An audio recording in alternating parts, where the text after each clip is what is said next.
Charles Rangel, longtime Harlem congressman and founding member of the Congressional Black Caucus, has died at the age of 94. For nearly half a century, Rangel represented the heart of Harlem and parts of the Bronx in Congress, where he became known as a fierce advocate for working families, civil rights, and economic justice. Joining us now is Reverend Dr. Kevin Johnson, senior pastor at the Abyssinian Baptist Church. Welcome. Good morning. Thank you so much for having me. I was so glad you could talk with us this morning. What is your reaction to Rangel's passing, and how much of an impact did he have on the people of Harlem? We are deeply saddened. Congressman Rangel was larger than life. He was the lion of Lenox Avenue, and he was deeply involved in Harlem politics. When I think about Congressman Rangel, I have to think about Adam Clayton Powell Jr., who really was the forerunner for Charlie Rangel.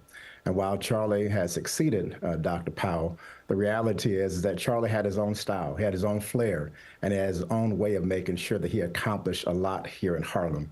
And that's why I'm so glad that we're honoring him, because he was a true giant, a true leader, and someone that we will greatly miss here in the village of Harlem.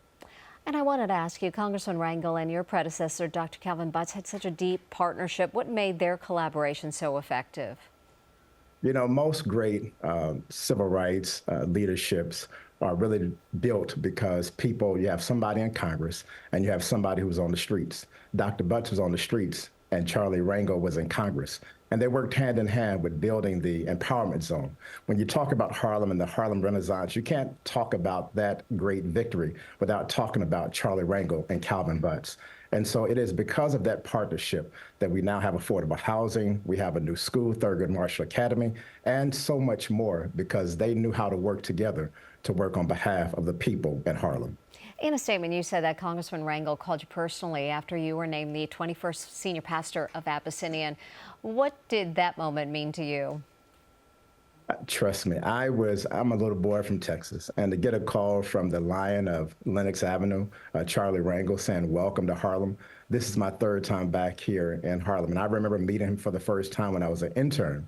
But for him to call me and congratulate me as a 21st senior pastor, it meant the world to me. And he said to me, he said, "Kevin," he said, "I'm here to help you. The same way I helped Calvin, I'm going to help you." And I will always cherish that phone call. Oh, so meaningful. Abyssinia has long been a hub of both spiritual leadership and social change. How do you see the church carrying forward the work and values that Congressman Rangel championed?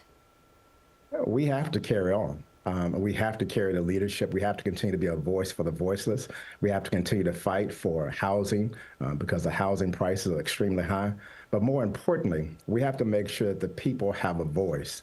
Adam Clayton Powell Jr. had the voice, Calvin Butts had the voice, Charlie Rangel had the voice, and we're going to continue to have that voice here in Harlem for those who are residents and beyond.